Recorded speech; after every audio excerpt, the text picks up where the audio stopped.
it's doing.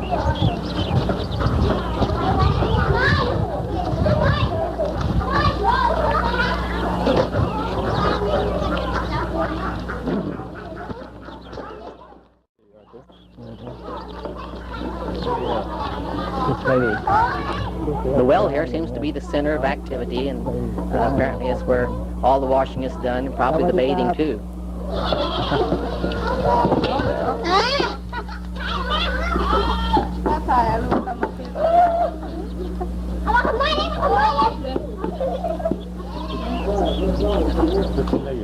I don't know. Notice that most of the houses are built on stilts, and this provides a place for the animals, the pigs and the water buffaloes, and it also helps to keep the snakes and other critters out of the house.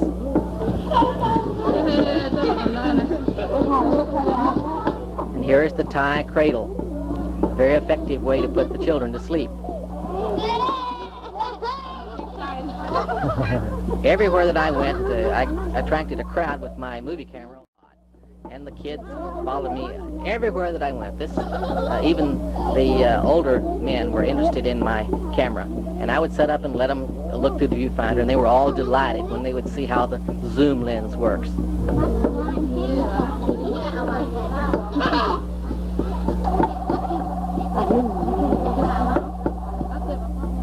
Notice the pot there on the pole. That is for the traveler who comes by and gets a drink of water. And this gesture on the part of the owner then earns merit for him in the Buddhist religion. Even television comes to Thailand, to the primitive villages, and wouldn't you know, a bamboo pole serves as the antenna for the television. This lady is taking her siesta, but she has a prize pot there for sale. This lady has the black teeth, which is caused by the betel nut, chewing the betel nut. This gives them a mild narcotic kick, and in some places it's considered, though, fashionable. Now, here's one of the novice monks who is sounding the 11 o'clock gong.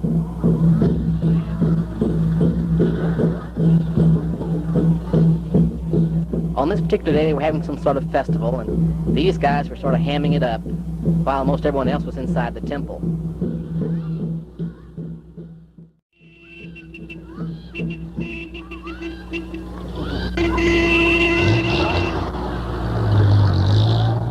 This lady is carrying a handmade parasol that's made of paper. And here's the local barber shop. I really couldn't believe some of the pinups they had on this barber shop. But apparently the Thai men like about the same things that the American men like. This is Mark Guillory, one of the majors there at the base.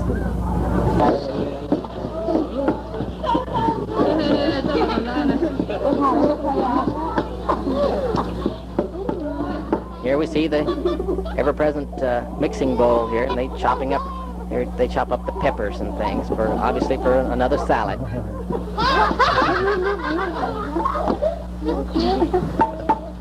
This little gal wasn't too impressed with this movie camera and the poor old gray-haired fellow who was operating it.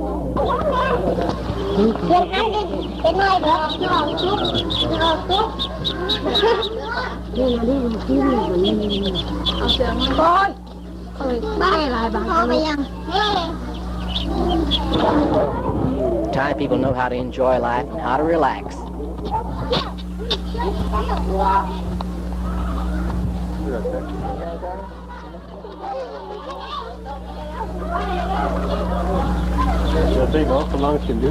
Once again, we see one of the natives with her loom. Now, this one is actually a little more sophisticated. It's not silk, but cotton, but she's doing some very elaborate plaid work there. And some of these people were already there just watching, and then when I took out the movie camera, why, an even larger crowd developed. The people, really. And the digging, because, you know, you see the digging, okay, but... This is the main drag there. And just amazed by the infinite patience that these people seem to have with a boresome task like this.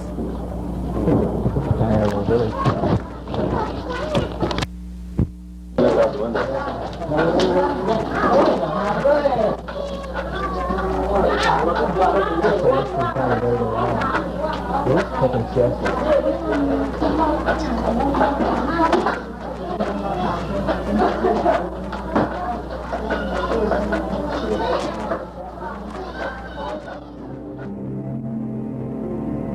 On the way back to Udorn, we passed these villagers, the cool of the day, and it seemed like a very tranquil and pastoral scene.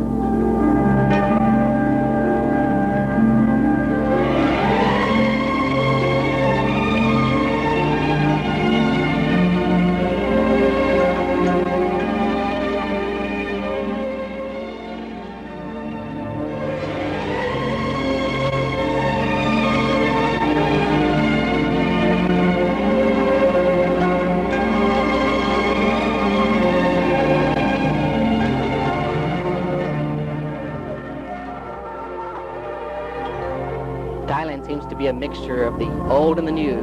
You see a very nice highway here and a lot of automotive traffic, and yet the old faithful water buffalo can be seen everywhere.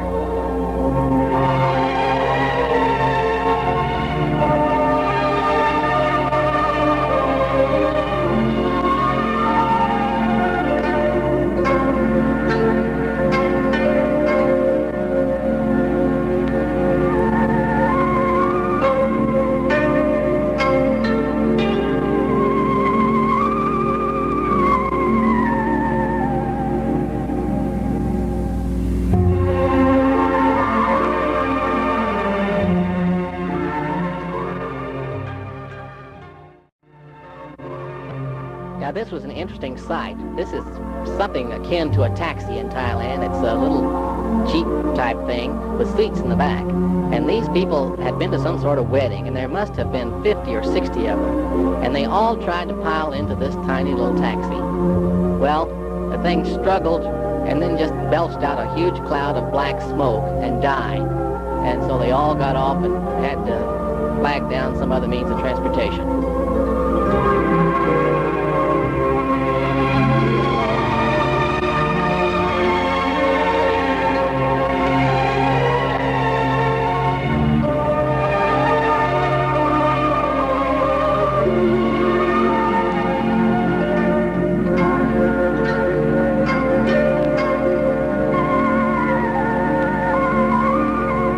Now this lady is fishing for those little anchovies that are used in the fish sauce. She picks them out of her little sieve here and puts them into a little basket there that, well actually it's a little vase that is woven out of straw.